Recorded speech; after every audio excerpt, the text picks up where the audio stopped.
Cinta tempat dia pertama kita sebut dia di dalam hati.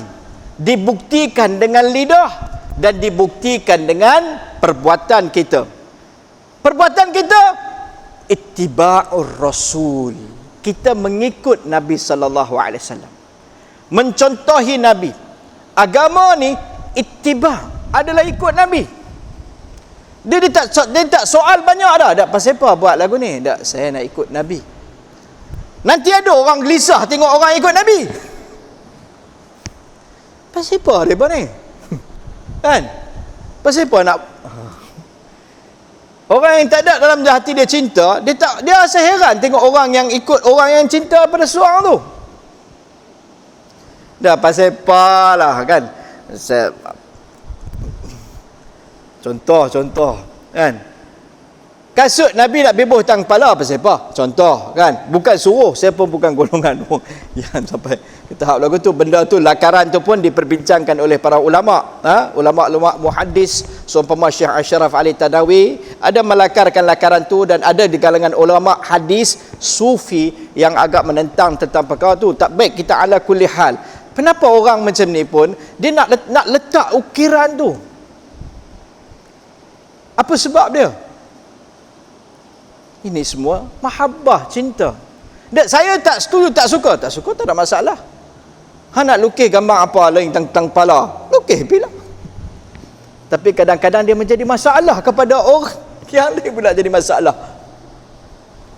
Ada orang yang menggunakan dia untuk promosi sebagai peniaga, itu urusan lain, kita tak mau sebut lain. Kita sebut tentang cinta. Bila kita mencintai seseorang, kita akan cuba untuk mengikuti dia. Tanda-tanda kesan-kesan dia akan mendatangkan kerinduan kita dalam hati.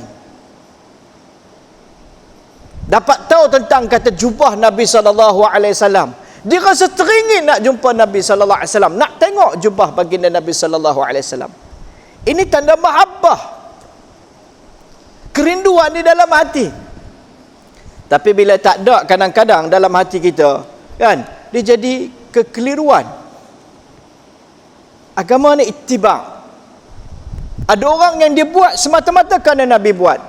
Kita tak menafikan, kita perlu memastikan perkara tersebut dulu. Tak menafikan, kita kena pastikan. Dah saya dengar kata satu orang hantar mesej bagi tahu kata Nabi buat lagu ni, terus saya pun ikut. Tak.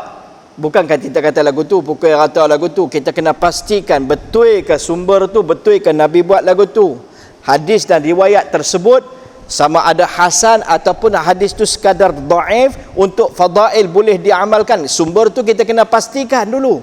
Baik, itu kita kata sumber untuk datang pada kita, tapi dia beramal tu kenapa? Kerana cinta. Syekh Abdul Fattah Abu Ghuddah dalam kitab dia, nota kaki yang beliau tulis ta'liq bagi kitab Risalatul Mustarsyidin, dia membahaskan panjang tentang perkara tentang ittiba' ni. Dia kata sahabat-sahabat baginda Nabi sallallahu alaihi wasallam, mereka ni beramal nak mendekatkan diri kepada Allah Taala adalah semata-mata meletakkan ittiba', ikut Nabi. Pasal apa buat lagu ni? Nabi buat. Masa zaman Islam, permulaan Islam, belum dibincangkan lagi tentang hukum maratib, kedudukan wajib, lepas tu sunat muakkad, sunat kifayah, belum dibincangkan lagi. Sahabat Nabi dia buat tu kenapa? Kerana Nabi buat. Tak pasal apa buat lagu ni? Nabi buat. Selepas tu para ulama membincangkan perkara ni, nak menentukan prioriti amalan, yang mana yang kena letak lebih penting. Oh, yang ni wajib kena buat dulu. Yang kedua, yang ni sunat muakkad kena buat selepas wajib. Yang ni ghairu muakkadah, sunat tapi taklah dituntut sampai ke tahap yang pertama, yang kedua dan yang pertama. Bukan suruh ditinggalkan. Tapi kadang orang kita hari ni faham sunat saja. Sunat dah jadi satu alasan untuk tinggal. Pasal apa? Yang ni sunat, pasal apa nak bebankan? Tuan-tuan nampak tak nampak? Saya ni duduk kalut hambat ni kan. Takut terlepas. Takut keliru tadi. Sahabat Nabi buat, kena Nabi buat. Kita hari ni buat, kita tengok dulu. Tak, yang ni memang kena buat ke Ustaz? Tak, wajib tak? Oh, sunat. Sunat tak apalah. Nabi buat, Nabi tak buat. Sunat kira penat. Ini sunnah ya. Kita tak payah Islam ni mudah. Mudah untuk dia tu apa? Tinggal. Islam ni boleh tinggal. Sebenarnya mudah dalam amalan. Dalam beramal jadi mudah. Untuk dia ni mudah ni kira boleh tinggal. Kita tak payah duk kayut-kalut sangat. Ada orang pernah tanya soalan saya. Dalam kuliah, habis-habis kuliah dia tanya, Ustaz, Ustaz, kalau satu orang nak sembahyang sunat Ustaz, lepas maghrib ke lepas isyak, saya tak ingat, dia tanya 2 rakaat cukup tak Ustaz? Boleh tak Ustaz? Saya kata boleh, cukup. Tak, lepas itu pasal apa ramai orang ada yang nak sembahyang 4 rakaat, nak 6 rakaat, ni pasal apa?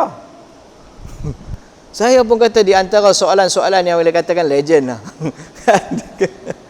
Saya kata takat mana kita perlukan kepada amalan untuk masuk ke dalam syurga Allah, kadar itulah kita beramal.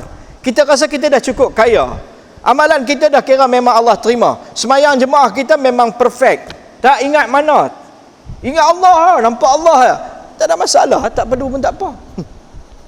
Kan? Kalau kita rasa banyak cacat, kita perlu balik sebagai jutawan. Amalan kita yang lama pun ada banyak, background kita pun langgar sana, langgar tembok, langgar tiang, banyak duk ada, nak perbaiki, maka bersegeralah buat amalan. Dan Allah bila sebut tentang amalan pun apa yang Allah sebut? Wasari'u ila maghfiratin min rabbikum fastabiqul khairat. Allah sebut lari dengan laju kepada pengampunan Tuhan kamu, berlumba-lumba buat kebaikan. Dia pula rasa heran, pasal apa dia perlu buat sembahyang sunat panjang-panjang, banyak-banyak sangat? Macam ni pun ada juga tu, jadi saya sebut kan, ada kategori orang, macam-macam jenis orang. Jadi tuan-tuan yang dirahmati lagi dikasihi oleh Allah Ta'ala, kerana tu perkara yang pertama kita kembali kepada tajuk kita, halawatul iman, kemanisan iman didapati bila kita mengasihi seseorang, mencintai seseorang semata-mata kerana Allah Subhanahu Wa Ta'ala.